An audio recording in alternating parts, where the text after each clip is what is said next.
The aroma of freshly baked bread and roasting turkey wafted through the Rodriguez family home, a familiar scene that played out nearly every Sunday afternoon. For 32-year-old May, these weekly family gatherings had become a source of both joy and inexplicable dread. While she cherished the warmth of family bonds and endless stories shared across the dinner table, a mysterious pattern had emerged over the past year, one that left her feeling increasingly isolated and confused. It started subtly at first. A mild stomach ache here, a slight headache there. Nothing that couldn't be brushed off as simple digestive issues or stress from her demanding job as a pediatric nurse. But as months passed, the symptoms grew more severe and predictable. Within hours of every family dinner, May would find herself curled up in bed, battling waves of nausea, severe stomach cramps, and occasionally even breaking out in mysterious rashes. Her mother, a warm-hearted woman who had perfected her cooking over 3 decades, was deeply troubled by her daughter's recurring illness. "Maybe it's just work stress," she would say, placing a gentle hand on May's shoulder. "You've been taking too many night shifts." But deep down, both mother and daughter knew there had to be more to the story. The situation reached a breaking point during last year's Thanksgiving celebration.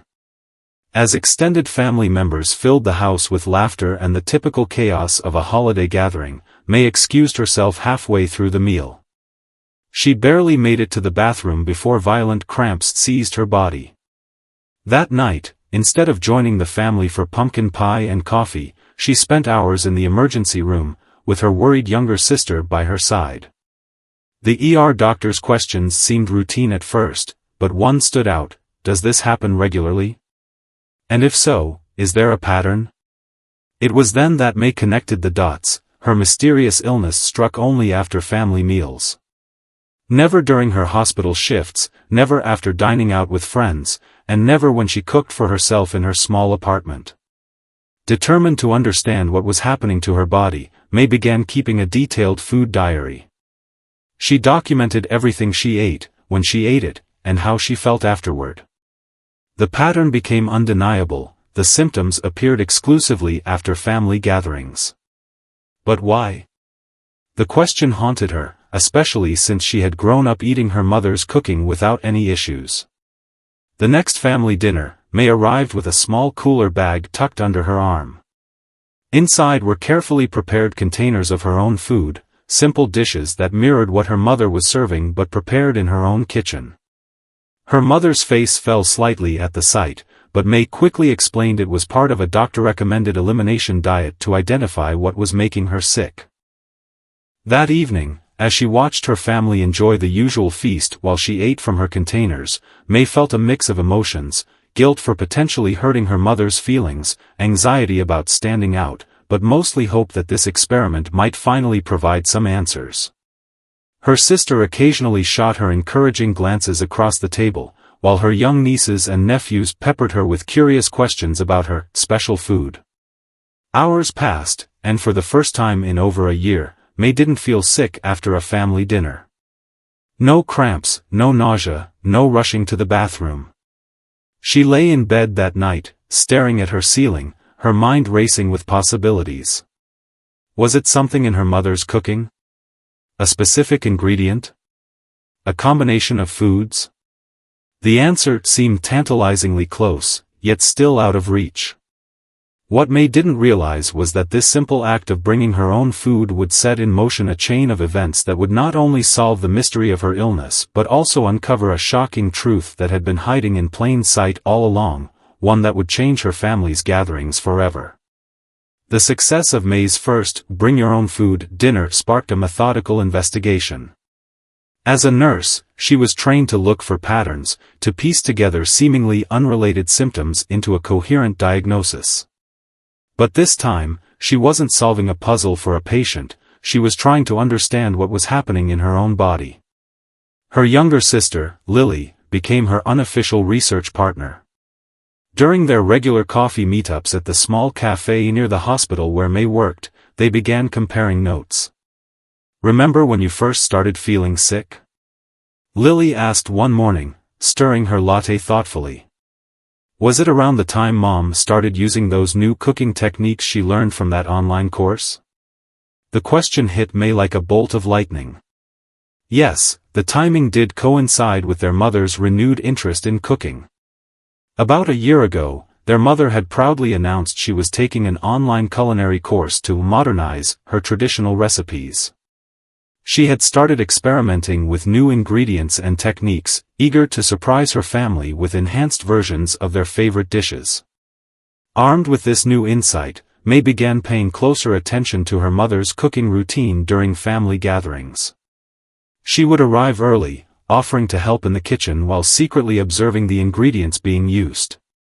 Her mother, delighted to have company while cooking, happily shared her new culinary knowledge, pointing out the special oils, seasonings, and marinades she now incorporated into her dishes.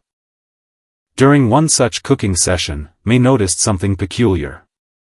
Her mother reached for a small, unmarked container filled with what looked like a fine, white powder. "It's my secret ingredient," her mother explained proudly. "The instructor said it helps tenderize meat and enhance flavors. I add it to almost everything now, it makes such a difference." That evening, May experienced the same symptoms she'd been trying to avoid, despite only sampling a tiny portion of the food. The connection seemed too strong to ignore. She carefully photographed the mysterious container and spent her next free afternoon researching food additives and common cooking enhancers. What she discovered sent chills down her spine. The description of several food additives matched her symptoms exactly, but one in particular stood out: a flavor enhancer that was known to cause what medical professionals called MSG symptom complex in sensitive individuals. The symptoms aligned perfectly: headaches, nausea, sweating, weakness, and stomach cramps. But May knew she couldn't just accuse her mother of unknowingly causing her illness. The situation required delicacy. Her mother's cooking was more than just food, it was her way of expressing love, carrying forward family traditions while embracing new learning. Any suggestion that her cooking was making someone sick would devastate her. May decided to consult Dr. Chen, an allergist recommended by one of her colleagues at the hospital. After running several tests and reviewing her detailed food diary, Dr. Chen confirmed May's suspicions. "You have a sensitivity to certain food additives," he explained, "particularly MSG and similar flavor enhancers. It's not an allergy per se, but your body reacts strongly to these compounds." The diagnosis brought both relief and anxiety. Relief because she finally had an answer, but anxiety about how to share this information with her family, especially her mother. How could she explain that the special ingredient her mother was so proud of was actually making her sick? The answer came unexpectedly during a quiet moment with her father. He found her sitting alone on their back porch one Sunday afternoon, gathering courage to talk to her mother. "Your grandmother had similar issues," he revealed, settling into the chair beside her. "She couldn't eat certain processed foods without getting sick. Back then, we didn't know why, but now." He trailed off, understanding dawning in his eyes. This revelation gave May the strength she needed. That evening, after everyone else had left, she sat down with her mother at the kitchen table. The same table where countless family meals had been shared, where homework had been done, where celebrations and heartaches had played out over the years. But the conversation that followed would prove to be one of the most important they'd ever have. As May carefully began explaining her discovery, she noticed something unexpected in her mother's expression. Behind the initial concern and confusion, there was something else, a glimmer of recognition. It turned out that her mother had noticed other family members occasionally mentioning feeling unwell after meals, but no one had made the connection until now. What happened next would transform their family dinners in ways none of them could have anticipated, leading to discoveries that went far beyond May's personal health journey. The simple act of bringing her own food had cracked open a door, behind which lay answers to questions they hadn't even thought to ask. The conversation with her mother that evening opened a floodgate of family secrets and forgotten stories. As they sat at the kitchen table, steam rising from their cups of chamomile tea, May's mother began sharing memories that had been buried for decades. It turned out that her own mother, May's grandmother, had struggled with similar mysterious ailments throughout her life. "Your grandmother used to carry her own spices everywhere," May's mother recalled, her eyes distant with memory. "I always thought she was just particular about flavors, but now." She pulled out an old family photo album, its corners worn with time and use. Inside were yellowed photographs of family gatherings from decades past. In several of them, May's grandmother could be seen with a small wooden box, her personal spice collection. The revelation sparked a family-wide investigation. May's sister Lily, always the tech-savvy one, created a family group chat dedicated to sharing memories and experiences about food reactions. Slowly, patterns began emerging. Their cousin in Seattle mentioned getting headaches after eating at certain restaurants. An aunt from Chicago shared that she'd stopped eating processed foods years ago due to unexplained symptoms. But the most surprising information came from their father's side of the family. During a long phone call with his sister, May's Aunt Rose, they learned that several relatives had been diagnosed with various food sensitivities over the years. "We never talked about it much," Aunt Rose explained. "Back then, people just dealt with these things quietly. Nobody wanted to make a fuss." The family's cooking instructor, when contacted about the additive, seemed genuinely shocked to learn about its potential effects. She had been promoting it as a chef's secret to enhance flavors, unaware that it could cause adverse reactions in some people. This discovery led May's mother to thoroughly review all the new techniques and ingredients she'd incorporated into her cooking over the past year. During this process, they found that the mysterious white powder wasn't just in their home.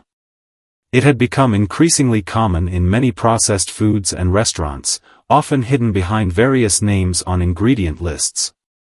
May's mother, now fully aware of the situation, became determined to return to her original cooking methods, the ones she'd learned from her own mother years ago, before the addition of modern flavor enhancers. The transition wasn't easy. Years of relying on the flavor enhancer had subtly altered her perception of how food should taste. But as she began experimenting with natural ingredients and traditional cooking methods, something unexpected happened. The true flavors of the ingredients started shining through, and family members began noticing nuances in the food they had never appreciated before. May's mother spent countless hours in the kitchen, rediscovering old family recipes and adapting them for modern tastes without artificial additives. She started growing her own herbs in small pots on the kitchen windowsill, fragrant basil, sharp cilantro, delicate thyme. The kitchen soon became filled with the authentic aromas of fresh ingredients and carefully balanced spices. The change affected more than just the food. Family dinners transformed into collaborative cooking sessions, with different generations sharing their knowledge and experiences. May's young nieces and nephews became interested in cooking, standing on step stools to help their grandmother knead dough or wash vegetables. The kitchen, always the heart of their home, now pulsed with new energy and purpose. One Sunday, about a month after their initial discovery, May arrived for dinner without her cooler of prepared food. The trust she placed in her mother's new cooking methods was rewarded. She made it through the entire meal without a single symptom. The success brought tears to both their eyes, healing a wound neither had fully acknowledged before. Word of their family's discovery spread through their community. Other families began sharing similar stories, and soon May's mother found herself becoming an unexpected advocate for natural cooking methods. She started hosting small cooking workshops in their kitchen, teaching others how to enhance flavors naturally without relying on artificial additives. The story caught the attention of a local nutritionist, who reached out to May through the hospital where she worked. Together, they began documenting cases of similar sensitivities, building a database that could help others identify and address their own unexplained symptoms. What had started as a personal health mystery was evolving into something much larger, a movement toward more conscious cooking and eating. But even as their story began helping others, May couldn't shake the feeling that there was still more to uncover. The family's history with food sensitivities seemed to hint at a deeper pattern, one that stretched back generations. As she dug deeper into old family records and stories, she began to uncover connections that would lead to even more surprising revelations about their family's relationship with food and healing. The discovery about their family's food sensitivities led May down an unexpected path of historical research. While organizing old family documents in her parents' attic one weekend, she stumbled upon her grandmother's journal, written in faded ink and wrapped carefully in silk cloth. The journal, dating back to the 1960s, contained not just personal thoughts but detailed notes about foods, remedies, and healing practices passed down through generations. As May carefully turned the delicate pages, her grandmother's voice seemed to echo through time. The journal described traditional healing methods that had been used in their family for centuries, including specific combinations of herbs and spices known to aid digestion and boost overall health. What struck May most was how her grandmother had documented cases of family members experiencing similar symptoms to her own, particularly after eating certain processed foods that became common in their new American life. "Our bodies remember what our minds forget," one entry read. "The foods that healed our ancestors are the ones that will heal us now." These words resonated deeply with May, who had spent years studying modern medicine but was now discovering a whole new perspective on healing through her family's history. During her next shift at the hospital, May shared her findings with Dr. Wang, an elderly physician known for combining traditional Eastern medicine with modern medical practices. His eyes lit up as she described her grandmother's journal. "Your grandmother was onto something profound," he explained. "Many traditional food sensitivities have a genetic component. What affected your ancestors might very well affect you too." This conversation sparked a collaboration between May and Dr. Wang. They began documenting cases where patients reported similar symptoms, particularly in families with Asian heritage. A pattern emerged: many people who had grown up with traditional diets experienced adverse reactions when their food culture shifted dramatically to include more processed ingredients and artificial additives. Meanwhile, May's mother had fully embraced her return to traditional cooking methods. Her kitchen now resembled a fascinating blend of old and new. Modern appliances sat alongside traditional cooking vessels, and fresh herbs grew next to carefully preserved spice collections.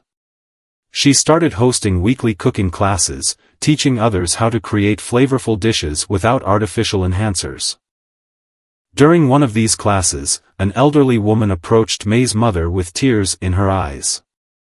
"My mother used to cook just like this," she said, inhaling the aromatic steam from a simmering pot of soup.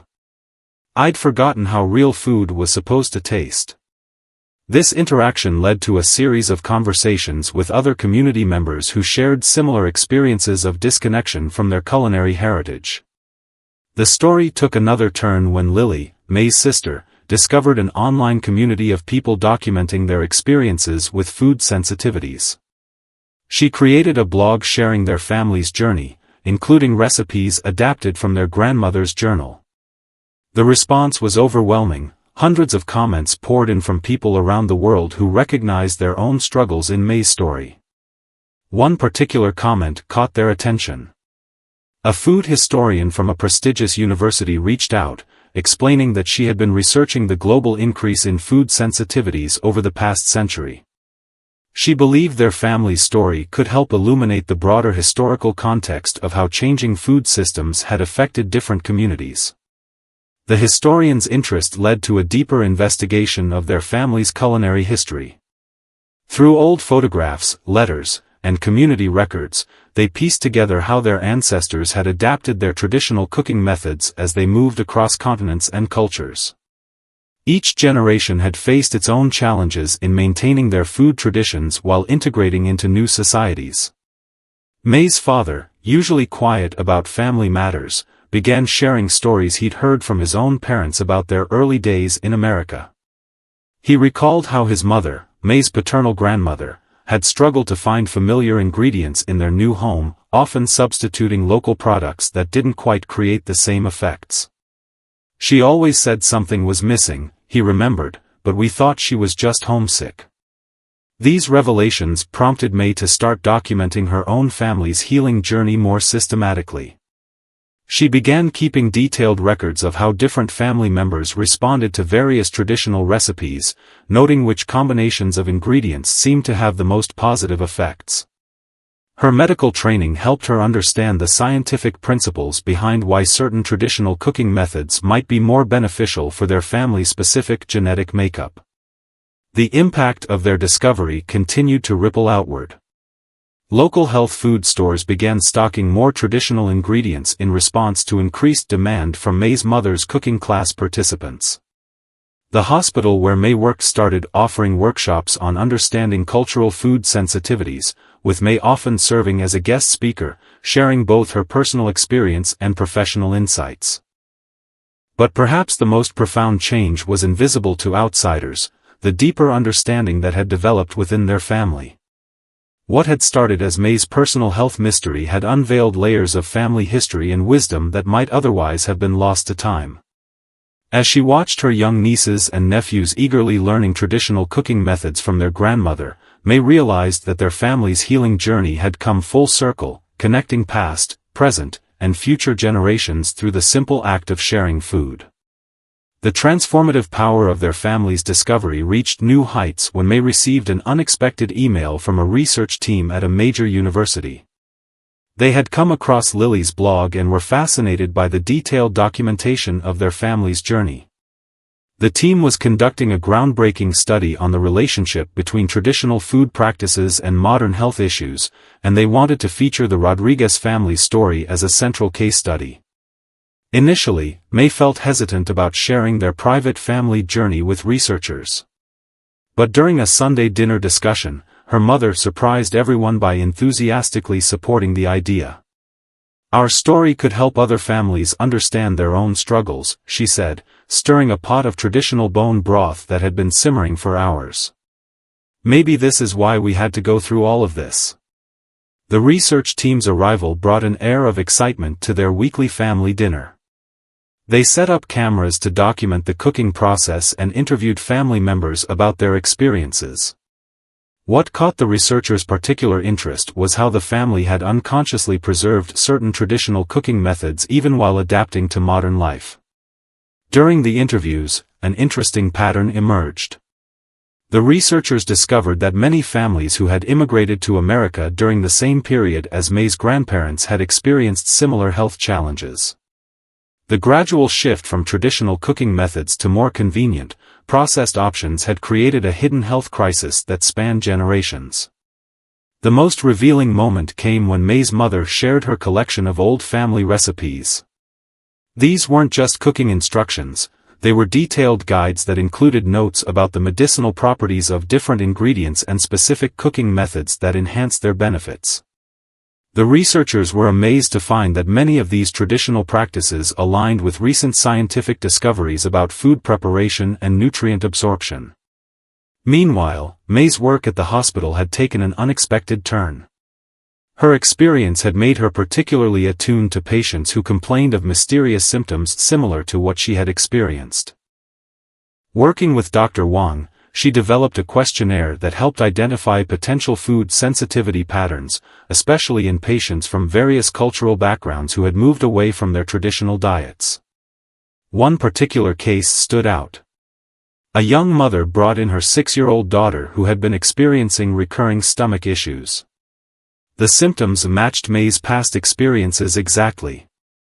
Through gentle questioning, May discovered that the family had recently started using pre-packaged sauce mixes to recreate their traditional dishes, trying to save time in their busy schedule.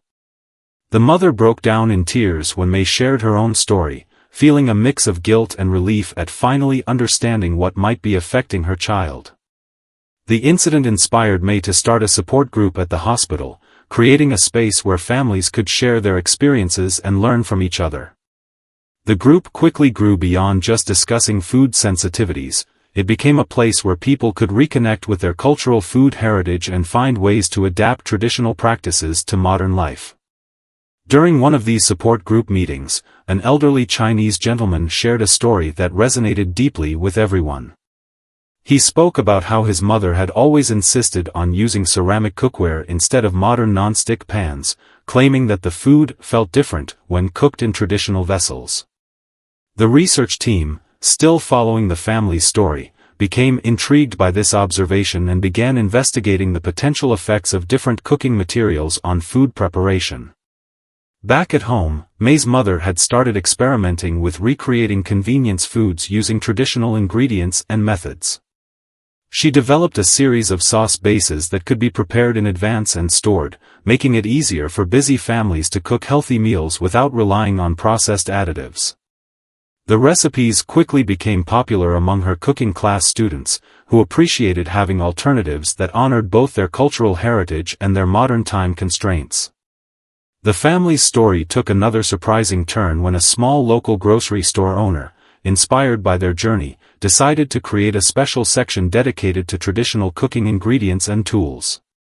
He consulted with May's mother about which items to stock, and soon the store became a hub for families looking to reconnect with their culinary heritage. As their influence grew, May noticed a subtle but significant change in how people approached their relationship with food. The conversations at her support group meetings shifted from focusing solely on symptoms and sensitivities to exploring the deeper connections between food, family, and cultural identity. People began sharing stories about their own family food traditions, creating a rich tapestry of cultural knowledge that might otherwise have been lost. The research team's presence had an unexpected effect on the youngest generation of the family. May's nieces and nephews, fascinated by the cameras and scientific equipment, began asking more questions about their family history and food traditions. They started keeping their own journals, documenting recipes and stories just as their great-grandmother had done decades ago. One evening, as May watched her youngest niece carefully measuring spices under her mother's guidance, she realized that their family's journey had come full circle. What had begun as a personal health crisis had evolved into something far more significant, a movement that was helping families reconnect with their food heritage while navigating the challenges of modern life. But even as their story continued to impact others, new questions were emerging that would lead them to even more surprising discoveries about the intersection of traditional wisdom and modern health.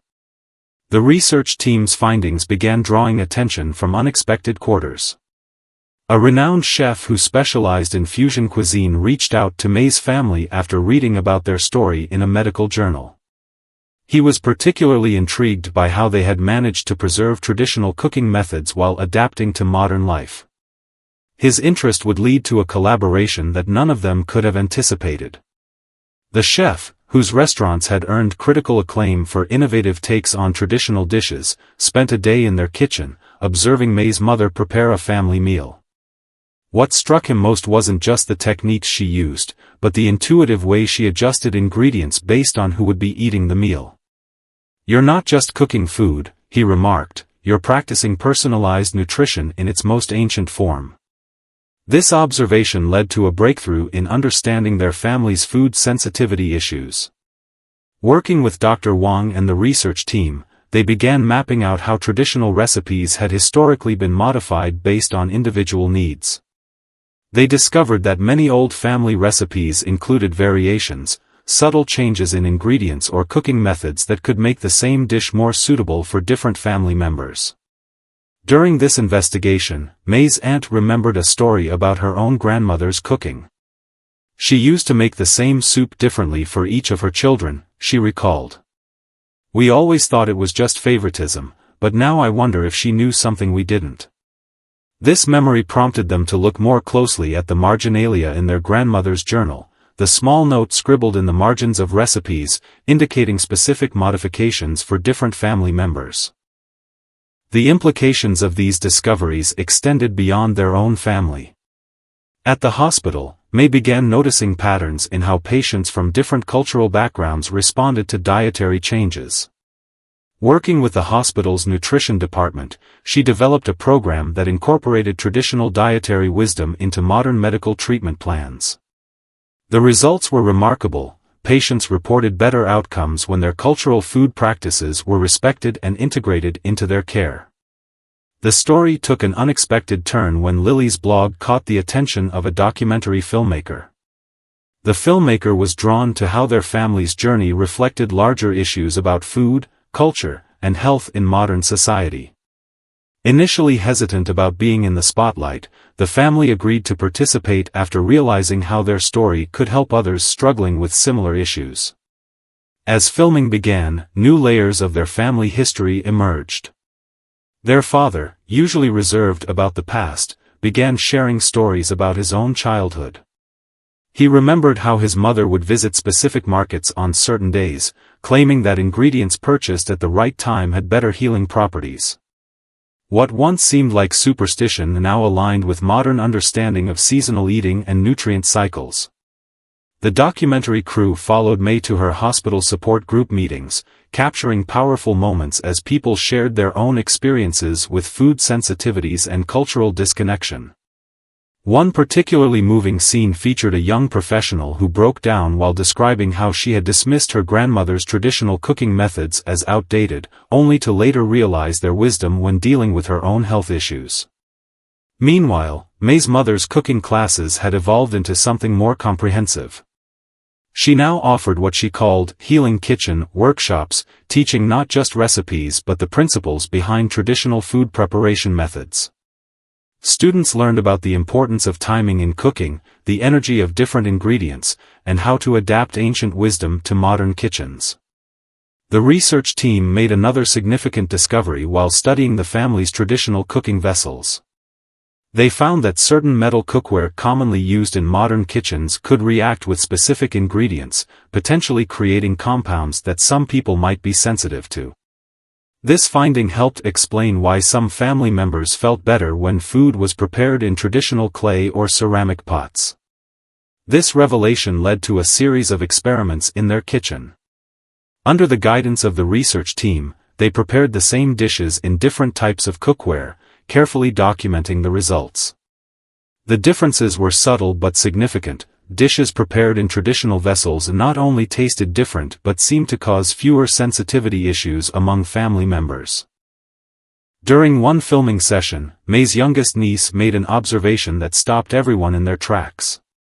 She noticed that her great-grandmother's journal mentioned specific cooking times based on the season and weather, something modern recipes rarely considered.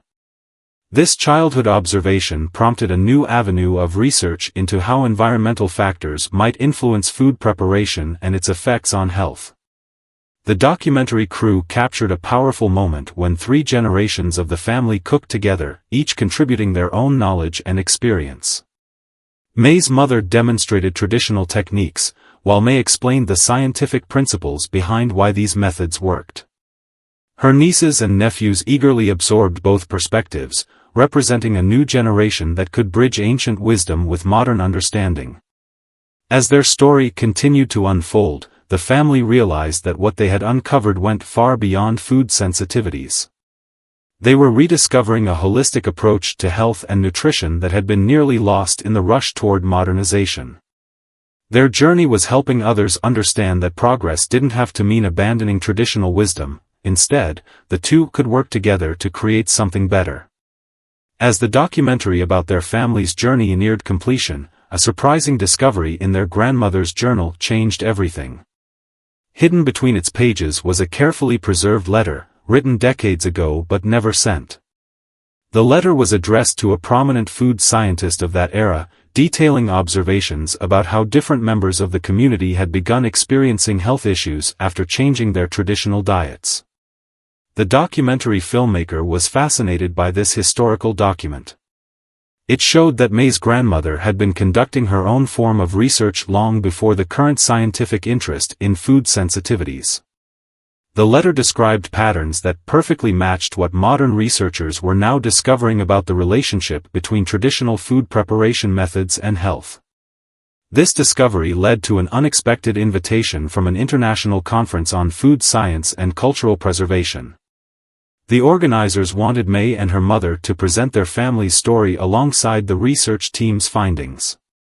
It would be the first time that traditional cooking wisdom and modern scientific research were given equal prominence at such a prestigious event. Preparing for the conference became a family project.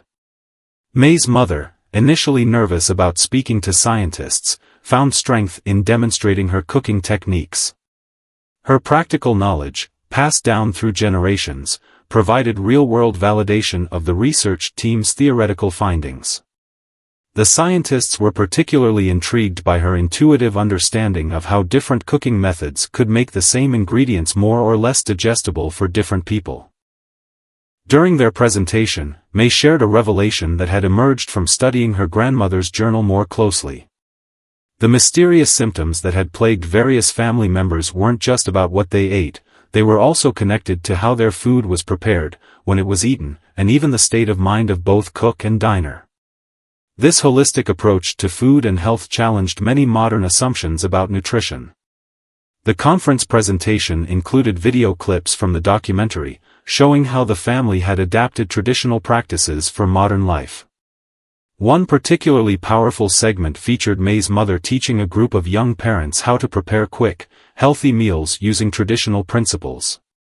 The sight of ancient wisdom being successfully applied to contemporary challenges resonated deeply with the audience. But it was during the question and answer session that the most significant breakthrough occurred. A nutritional geneticist in the audience shared research about how certain genetic markers common in Asian populations might influence how people process different types of food preparation methods. This scientific evidence helped explain why traditional cooking techniques had evolved the way they did in different cultures. Back at home, the impact of their conference presentation rippled through their community.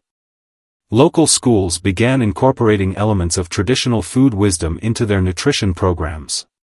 May's mother was invited to consult with school cafeteria staff, helping them understand how small changes in food preparation could make meals more digestible for students from different cultural backgrounds. The documentary's release coincided with these developments, adding another layer to their family's evolving story. Viewers were particularly moved by scenes showing how their discovery had helped bridge generational gaps. Young people who had dismissed their elders' cooking methods as outdated were now eager to learn these traditional techniques, understanding their scientific validity. The film also captured a touching moment when May's mother received a package from a viewer in another state. Inside was a collection of old family recipes, similar to their grandmother's journal, with notes about how different family members responded to various cooking methods. This connection with strangers who shared similar experiences helped them realize how universal their story was. At the hospital, May's work continued to evolve. She began collaborating with the nutrition department to create detailed guides for kitchen staff, helping them understand how different cooking methods might affect patients from various cultural backgrounds. The hospital's patient satisfaction scores improved significantly after implementing these changes, particularly among immigrant families. The research team made another breakthrough while studying the timing patterns noted in their grandmother's journal. They discovered that certain traditional cooking methods, when followed according to the specified times, resulted in optimal nutrient availability and digestibility. This finding helped explain why simply recreating the recipes without following the traditional timing often didn't produce the same benefits. During this period, May's mother had a profound realization. She remembered how her own mother had always insisted on cooking in a peaceful state of mind, claiming that agitated cooking led to digestive problems. Modern research into the effects of stress on food preparation and digestion was now validating this ancient wisdom, showing how the cook's state of mind could actually affect the chemical composition of food. The family's journey had come full circle. What began as May's personal health mystery had unveiled layers of forgotten wisdom that bridged the gap between traditional knowledge and modern science. Their story was helping others understand that progress didn't mean abandoning the past. Instead, it meant learning to blend the best of both worlds. As their influence grew, the family remained grounded in their Sunday dinner tradition. These gatherings had evolved into a beautiful blend of old and new, traditional cooking methods enhanced by modern understanding, family bonds strengthened by shared knowledge, and a deep appreciation for the wisdom that had been passed down through generations. But even as they celebrated their discoveries, they sensed that there was still more to learn about the profound connection between food, family, and health. 1 year after their story first gained attention, the Rodriguez family gathered for a very special Sunday dinner. The occasion marked not just their weekly family meal, but also the launch of a groundbreaking research center dedicated to studying the intersection of traditional food wisdom and modern nutrition. May had been appointed as one of its founding advisors, bringing together her medical expertise with her family's journey of discovery.